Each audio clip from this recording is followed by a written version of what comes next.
मानस श्रृंखला में आज का विषय भ्रम भाग 2। भ्रमित व्यक्ति का अर्थ है भटकने वाला, दिशाहीन भ्रमर। जो अच्छा लगा उसी पर मंडराने लगा, परिणाम कुछ भी हो। ऐसा व्यक्ति किस प्रकार जीवन को सार्थकता दे सकता है? तत्काल फल के पीछे भागने वाला कैसे कर्म योग तथा ज्ञान योग जैसे दर्शन को अंगीकार कर सकता है? कैसे माया को स्वयं की अर्धांगिनी के रूप में समझ सकता है? भ्रम को तो जीवन का अंधकार ही कहा जा सकता है। इसमें आत्मा को न तो नर रूप में जीने का सौभाग्य प्राप्त हो सकता है, न ही नारायण बनने का वरदान। उसे तो 84 में भ्रमण करना ही है। शरीर स्वचलित नहीं है, बुद्धि और मन ही भ्रमित होते हैं। बुद्धि मूलतः अज्ञान एवं अहंकार के कारण अधिक भ्रमित होती है। मन इंद्रियों के प्रवाह के कारण, मन को इंद्रियों का राजा कहते हैं और राजा की अपनी मर्जी होती है। मन की इस मनमानी को ही चंचलता कहा है। बच्चों की तरह जो भी व्यक्ति अथवा वस्तु मन के सामने होता है, मन उसी विषय या व्यक्ति के साथ जुड़ जाता है। जैसे ही विषय हटा, मन तुरंत नए विषय की ओर मुड़ जाता है। जब भी मन विषय के साथ चिपक जाता है, अर्थात आसक्त हो जाता है, तब विषय के हटने के बाद भी विषय स्मृति में चला जाता है और बार बार भटकाता है। मन यदि आंखों के साथ नहीं जुड़ा और कहीं अन्य विषय पर अटका हो, तो आंखें खुली रहने पर भी व्यक्ति को कुछ दिखाई नहीं दे सकता।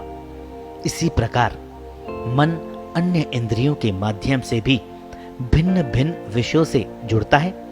कानों से सुनता है, अच्छी आवाज में दोबारा सुनना चाहता है। इस अच्छी बुरी आवाज का निर्णायक भी मन है।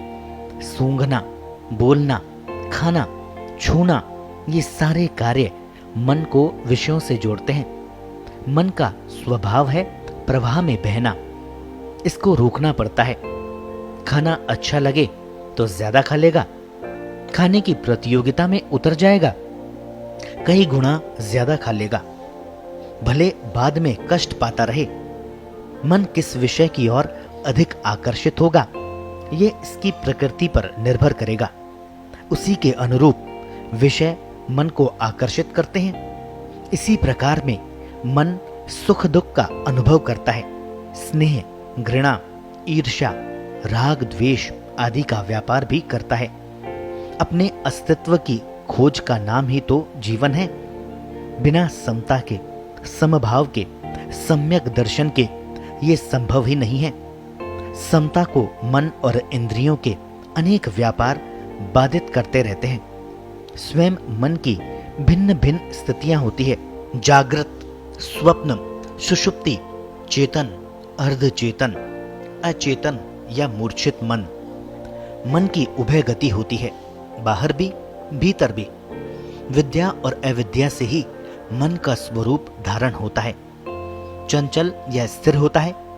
स्थिरता के लिए संयम चाहिए। संयम रूपी मर्यादा से ही मन संघर्ष करता है।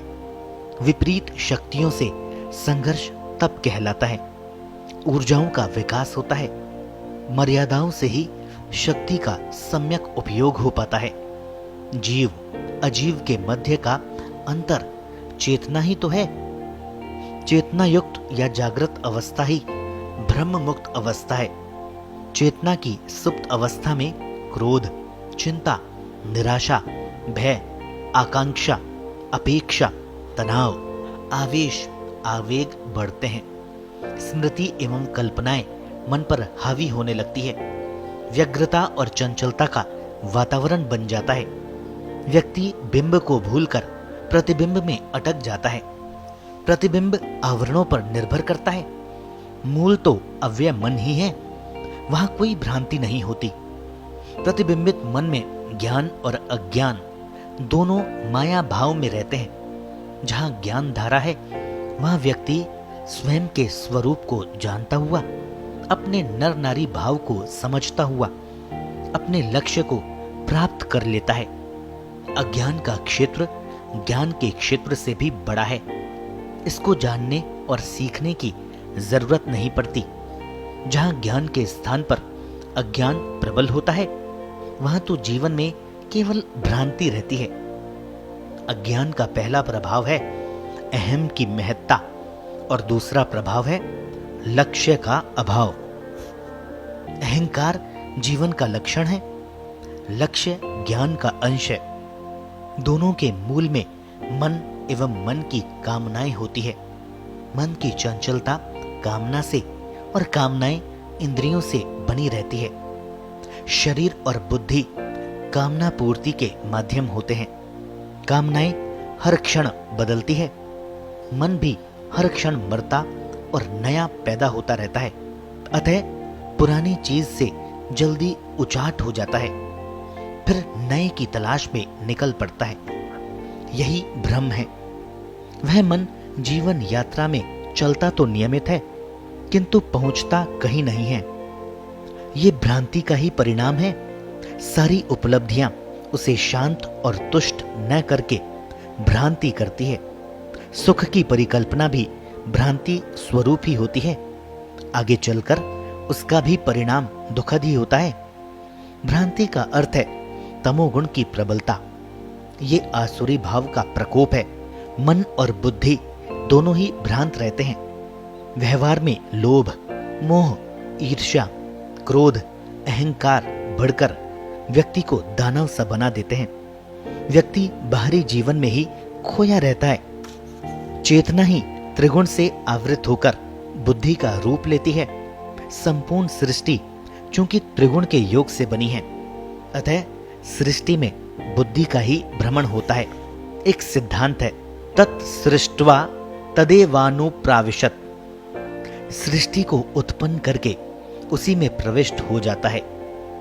माया ही हमारे शरीरों का निर्माण भी कर रही है और माया ही बुद्धि रूप में उनको संचारित भी कर रही है। शांति और भ्रांति बुद्धि के ही रूप हैं। सम्यकत्व की स्थिति में मन और बुद्धि जुड़कर कार्य करते हैं। मन की कामना, मन के भाव और अनुभवों का प्रभाव बुद्धि में रहता है, अतः आत्मा से जुड़कर रहती है। आगे पीछे सोचकर निर्णय करती है। ज्ञान का साथ छूटता नहीं है। भ्रांत रूप में बुद्धि स्वतंत्र रूप में कार्य करने लगती है, अहंकार को प्रेरित करती है। शुद्ध बुद्धि जनित सारे कार्य अहंकार की ही अभिव्यक्ति करते हैं, चाहे वैज्ञानिक आविष्कार ही क्यों न हो। इनमें हित अहित का भाव नहीं रहता। मन की आवाज कान में पड़ती ही नहीं, ये भी भ्रांति ही है। भ्रांति नाम माया का है। एक से अनेक की ओर वही अग्रसर करती है। उन सब में एक को ही देखने की क्षमता भी माया ही देती है। जीवन में माया के 3 प्रमुख भाव दिखाई देते हैं, शक्ति भाव, माया और मां रूप में। माया सृष्टा है, एक से अनेक बनाती है। मां स्वरूप पोषण करने वाला तथा शक्ति रूप संहार करने वाला। भ्रांत रूप में तो चित्त की चंचलता ही प्रमुख रहती है। इसके कारण इंद्रियों की उच्छृंखलता और स्वभाव में असहिष्णुता बनी रहती है। व्यक्ति सर्वाधिक भ्रमित होता है स्वयं के कर्ता भाव को लेकर। जीवन में प्रत्येक कर्म के लिए वह स्वयं को ही कर्ता मानता है। वास्तविकता के धरातल पर देखा जाता है कि व्यक्ति द्वारा सोचा हुआ कार्य कभी कभी ही होता है। कृष्ण ने इस बारे में कई सिद्धांत प्रतिपादित किए हैं कि स्वयं को कर्ता मत मानो, सारे कर्मों को मुझे अर्पित कर दो, फल की इच्छा मत रखो। इस बात को व्यवहार में समझकर आचरण का अंग बनाया जा सकता है। हमारा ध्यान इस ओर जाना चाहिए कि हम कर्म कब करते हैं। जब शरीर को कर्म करने का मस्तिष्क से आदेश मिलता है, जब मन में कोई इच्छा पैदा होती है और हम उसे पूरी करना चाहते हैं। इस इच्छा को कौन पैदा करता है? क्या व्यक्ति स्वयं मन में इच्छा पैदा कर सकता है? आप भी प्रयास करके देख सकते हैं। यदि इच्छा पैदा करना मेरे वश में होता तो क्या मैं बीमार होने या दुर्घटनाग्रस्त होने की इच्छा करता? जब तक इच्छा न हो, होने के बाद पूरी करने की स्वीकृति न मिले, तब तक कर्म नहीं होता। कर्म का कारक इच्छा है, व्यक्ति नहीं। व्यक्ति इच्छा पूर्ति के लिए निमित्त मात्र होता है। उसका स्वयं को कर्ता मान लेना ही अहंकार की पहली सीढ़ी चढ़ना है।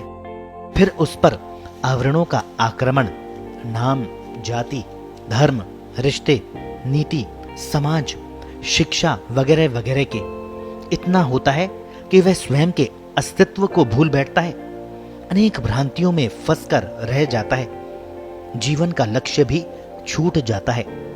एक अशांत एवं तनावयुक्त जीवन के बीच शांति के लिए भटकता रहता है। जब वह स्वयं को ही नहीं जानता, तब दूसरों को सही कैसे जान सकता है?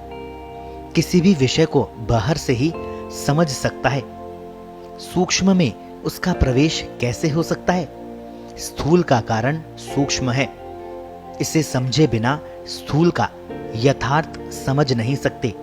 जीवन का भ्रम भी बना ही रहेगा और हम भी पुनर्जीवन का चक्कर लगाते ही रहेंगे।